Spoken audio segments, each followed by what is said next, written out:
Restaurant business एक ऐसा business है, अगर आप सही तरीके से इस बिजनेस को शुरुआत करेंगे तो फिर कई सालों तक आप बेहद शानदार रिटर्न कमा सकते हैं।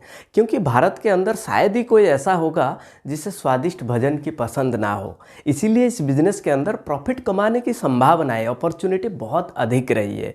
परंतु रेस्टोरेंट बिजनेस को शुरुआत करने से पहले कुछ चीज़ों के ऊपर आपको खास ध्यान रखना पड़ता है और सही स्ट्रैटेजी के साथ जब आप शुरुआत करेंगे तो फिर आप इस बिज़नेस को सक्सेसफुली चला पाएंगे। तो चलिए आज इस वीडियो के अंदर मैं आपको बताऊंगा रेस्टोरेंट बिजनेस को आप कैसे शुरुआत कर सकते हैं और कौन कौन सा प्रॉब्लम इस बिज़नेस के अंदर आता है, कुछ टिप्स और कुछ ट्रिक्स। नमस्कार, मैं विजय कुमार, बिजनेस कंसल्टेंट। सीख ले बिजनेस में आपका बहुत बहुत स्वागत है। अगर आप पहली बार इस चैनल को विजिट कर रहे हैं तो सब्सक्राइब कर दीजिए। अगर आपको वीडियो पसंद आए तो वीडियो को लाइक और शेयर जरूर करें। अब देखिए, सबसे पहले आपके रेस्टोरेंट में आप कस्टमर को वेज खिलाना चाहते हैं या फिर नॉन वेज खिलाना चाहते हैं या फिर आप दोनों खिलाना चाहते हैं, ये आपको सबसे पहले डिसाइड करना होगा। उसके बाद देखिए, रेस्टोरेंट में एक होता है क्विक सर्विस रेस्टोरेंट, जिसको QSR कहते हैं। इसके अंदर क्या होता है, फास्ट सर्विस होता है, लिमिटेड सीटिंग होता है और फोकस मेनू होता है, जैसे कि बर्गर किंग, पिज़्ज़ा हट, मैकडोनाल्ड, KFC, ये होता है QSR, क्विक सर्विस रेस्टोरेंट। ऐसे ही एक होता है फुल सर्विस रेस्टोरेंट, जिसके अंदर टेबल सर्विस प्रोवाइड किया जाता है। यानी जो कस्टमर है वो रेस्टोरेंट के अंदर आते हैं, उनको टेबल के ऊपर मेनू कार्ड मिलता है और वेटर जाते हैं, उनके पास ऑर्डर लेते हैं और उनके टेबल के ऊपर खाना सर्व किया जाता है। यानी एक कंप्लीट रेंज ऑफ सर्विस उनको प्रोवाइड किया जाता है। तो आपको सबसे पहले डिसाइड करना होगा कि आप किस टाइप के रेस्टोरेंट बिजनेस को ओपन करना चाहते हैं। क्योंकि देखिए, एक होता है जहाँ पे कस्टमर 100 रुपया से लेके 500, 600, 700 के बीच में खाने को देखता है। इसमें ना सबसे ज़्यादा कस्टमर यानी 50% तक कस्टमर आपको मिल जाएंगे और इस कैटेगरी में ना बहुत सारे रेस्टोरेंट भी आपको नज़र आएंगे और सबसे ज़्यादा कंपटीशन इसी कैटेगरी में होता है। और दूसरा देखिए, 700 से लेके 1000 के बीच में जो खाने को देखता है ना, इसमें 30 से 40% कस्टमर आपको मिलेंगे। और एक होता है 1000 के ऊपर, इसमें आपको 4 से लेके 5% कस्टमर मिलेंगे। परंतु ऐसा नहीं है जो लोग 4-5% कस्टमर के लिए काम कर रहे हैं उनको प्रॉफिट नहीं मिलता है, उनको भी प्रॉफिट मिलता है।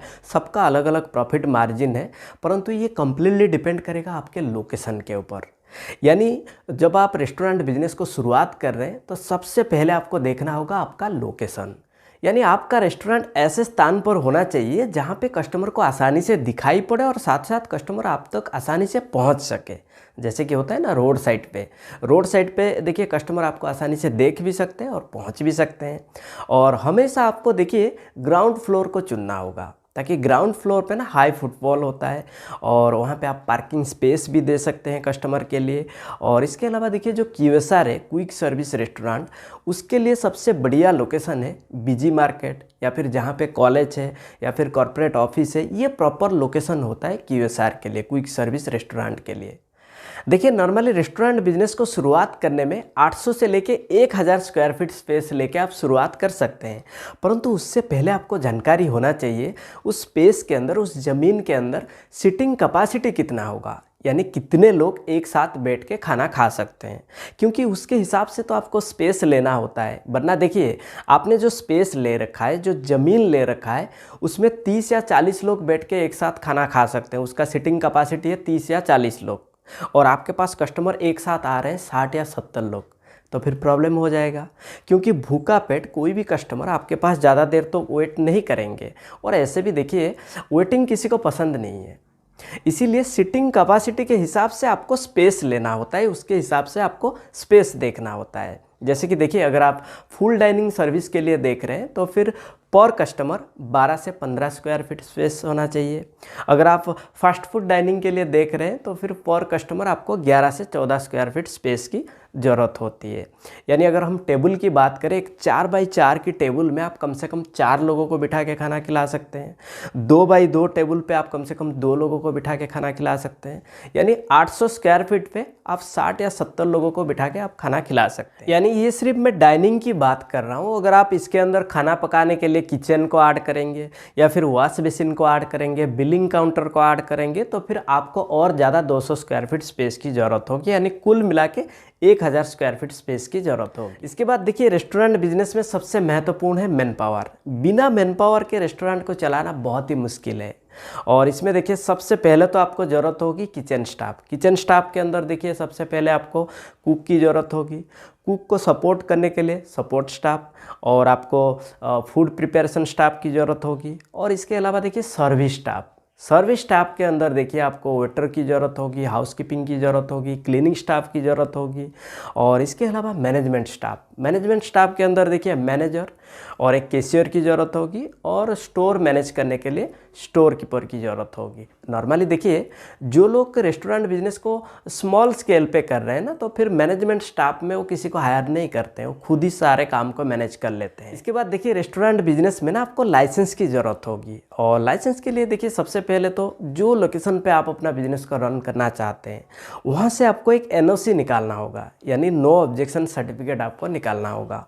इसके बाद देखिए आपको ज़रूरत होगी FSSAI यानी food safety standard authority of India, इसका भी लाइसेंस आपको निकालना होगा, और आपको GST रजिस्ट्रेशन भी करना होगा, और आपको एक ट्रेड लाइसेंस की ज़रूरत होगी जो कि आप अपना लोकल म्यूनसिपालिटी अथॉरिटी से निकाल सकते हैं।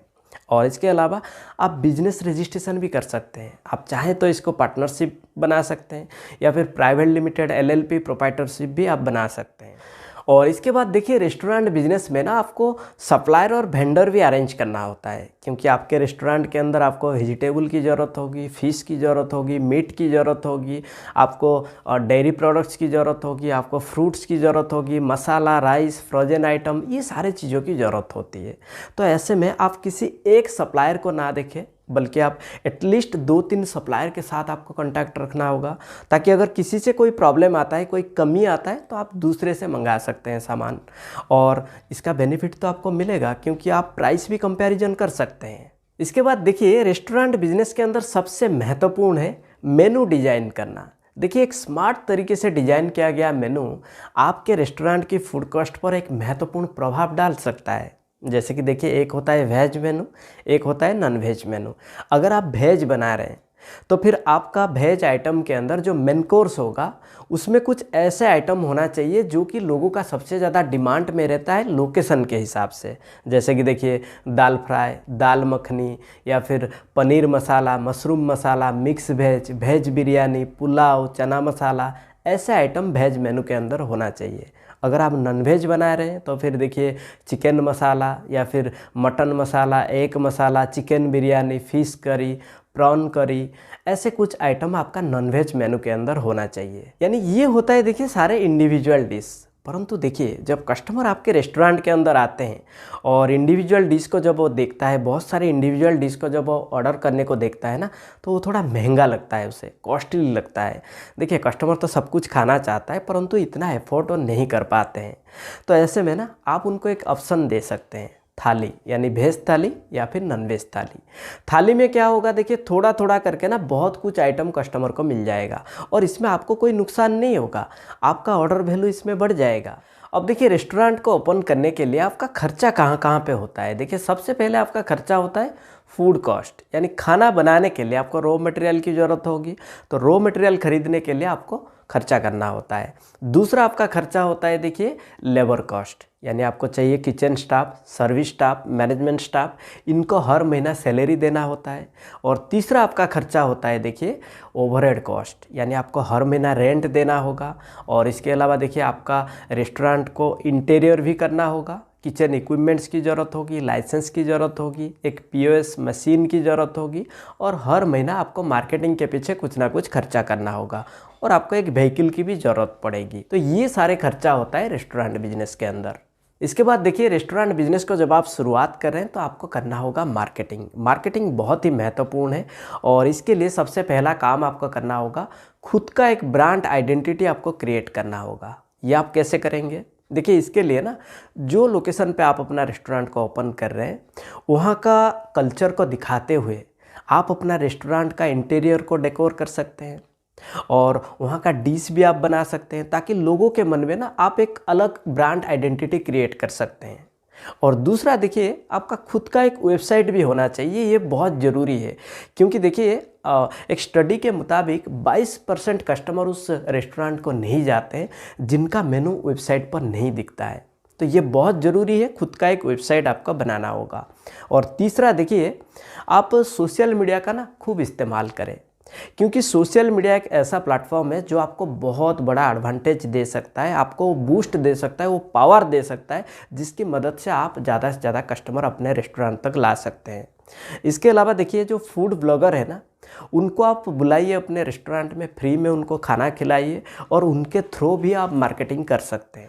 इसके अलावा देखिए आप ऑनलाइन ऑर्डर को भी ना अलाउ कर दीजिए, क्योंकि आपको जान के हैरानी होगी जो मेट्रो सिटी है या फिर टियर 1 है, वहाँ पे ना 70% कस्टमर जो कि ऑनलाइन खाना ऑर्डर करने को पसंद करते हैं। तो ये आपके लिए बहुत ज़रूरी है। और इसके अलावा देखिए आप गूगल बिजनेस प्रोफाइल को भी सेटअप कर सकते हैं। गूगल बिजनेस प्रोफाइल से ना आपको कस्टमर को बहुत ज़्यादा बेनिफिट मिलता है, क्योंकि कस्टमर गूगल मैप के ज़रिए से आसानी से आप तक पहुंच सकते हैं, आपका कॉन्टैक्ट इन्फॉर्मेशन ढूंढ सकते हैं और आपका रिव्यू को देख सकते हैं, आपका मेनू का फ़ोटो को भी देख सकते हैं, यानी सारे चीज़ें वो वहाँ पे देख सकते हैं और आसानी से आप तक पहुँच सकते हैं।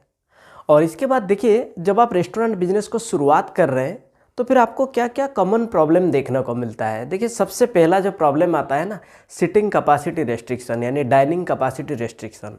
देखिए जब आप इस बिज़नेस को 2 साल कर लेंगे, 3 साल कर लेंगे, तो आपको ये प्रॉब्लम देखने को नहीं मिलेगा, क्योंकि आपका कस्टमर बेस आपको पता चल जाएगा, कितना कस्टमर एक साथ आपके पास आएंगे ये भी आपको पता चल जाता है। ये शुरू में प्रॉब्लम होता है, 6 महीना 1 साल के भीतर ये प्रॉब्लम देखने को मिलता है, यानी कभी 30-40 कस्टमर तो कभी 50-60 कस्टमर।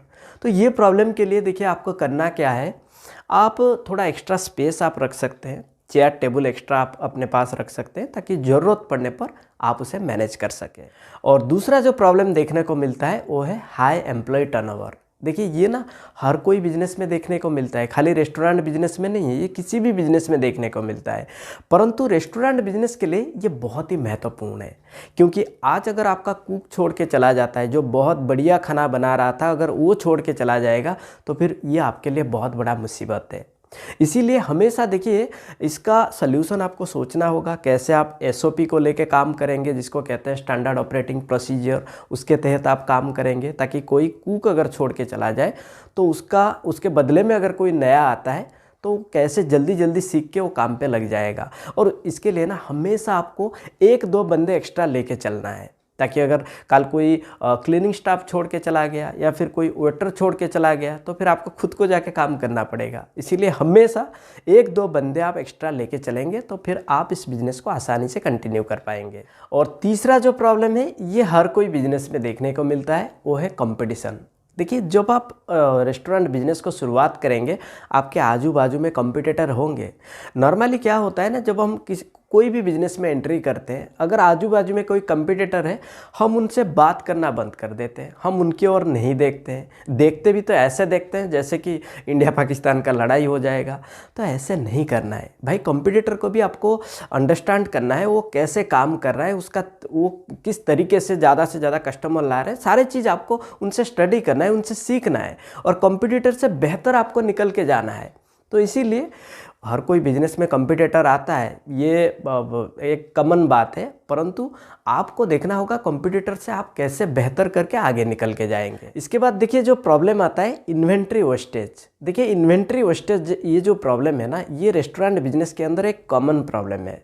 परंतु जब आप 2-3 साल कंटिन्यू कर लेते हैं, 1-2 साल जब आप कंटिन्यू कर लेते हैं ना, तो आप इस चीज़ को सीख जाते हैं कि कितने कस्टमर आपके पास आएंगे या फिर कितना बड़ा कस्टमर बेस आपका है, ये आपको समझ में आ जाता है। और 100 लोगों के लिए कितना खाना बनाना है या फिर 200 लोगों के लिए कितना खाना बनाना है, ये आपको एक अंदाज़ा हो जाता है।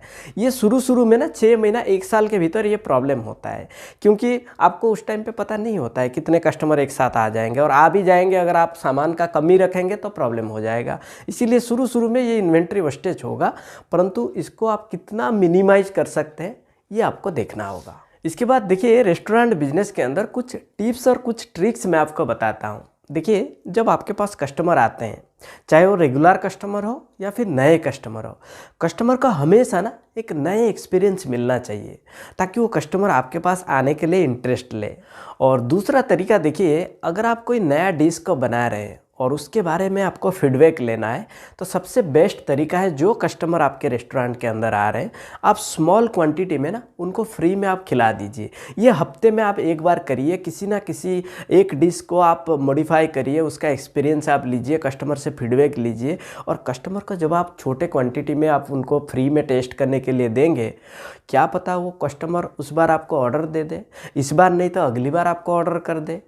तो ये आपको ज़रूर करना होगा और कस्टमर का फीडबैक लेके उस डिश का आप इम्प्रूवमेंट भी कर सकते हैं। और इसके बाद देखिए, रेस्टोरेंट के ओनर और उनके जो शेफ़ है यानी उनके जो कुक है, उनको ना कभी कभी आजू बाजू में जो रेस्टोरेंट है उनके पास जाके खाना खाना चाहिए, ताकि उनको पता चलेगा उनका खाने का क्वालिटी कैसा है, वो कैसा सर्विस देते हैं, उनका टेस्ट कैसा है, उनका प्राइस कितना है। ये सारे चीज़ें को आप वहाँ से देख सकते हैं। ये देखिए, कॉम्पिटिटर को एनालिसिस करने का ये सबसे बढ़िया तरीका है। और चौथा देखिए, आप मेनू के अंदर कुछ ऐसा नाम डाल दीजिए जिसको देखते ही ना कस्टमर एक बार ऑर्डर करने के लिए ज़रूर सोचेगा। देखिए, कुछ कस्टमर ऐसे होते हैं, वो हमेशा मेनू कार्ड के अंदर ना नया नया डिश को ढूंढते हैं और नए नए डिश को ऑर्डर देते हैं, तो आप इसका फ़ायदा ले सकते हैं। और पांचवा देखिए, सपोज 1 महीना पहले ज़्यादा कस्टमर आपको मिला, तो आपको खुद को रिव्यू करना होगा कि मैंने क्या सही किया जिसके वजह से पिछला महीना मुझे ज़्यादा कस्टमर मिला, और मैं क्या गलत कर रहा हूँ जिसके वजह से इस महीने में मुझे कस्टमर कम देखने को मिल रहा है। ये आप खुद रिव्यू कर सकते हैं और इसके ऊपर आप काम कर सकते हैं। अब देखिए, लास्ट में रेस्टोरेंट बिजनेस को चलाने के लिए 2 चीज़ें महत्वपूर्ण हैं। एक है आपका फूड क्वालिटी और एक है सर्विस। देखिए, अगर आपका फूड क्वालिटी थोड़ा सा भी ऊपर नीचे हो, परंतु आपका सर्विस अच्छी होने के वजह से, बेहतर सर्विस होने के वजह से वो आप मैनेज कर सकते हैं और कस्टमर आपके पास दोबारा लौट के भी आएंगे। तो ये आपको हमेशा ध्यान में रखना होगा। तो ये था कुछ डिटेल रेस्टोरेंट बिजनेस को आप कैसे शुरुआत कर सकते हैं, और मैं उम्मीद करता हूँ आपको ये वीडियो पसंद आया होगा। अगर आपको वीडियो पसंद आया तो वीडियो को लाइक करिए, शेयर करिए, और हाँ, इस चैनल को आप सब्सक्राइब करना ना भूलें। तब तक के लिए मैं विजय कुमार आप सभी लोगों को हृदय की गहराइयों से बहुत बहुत धन्यवाद।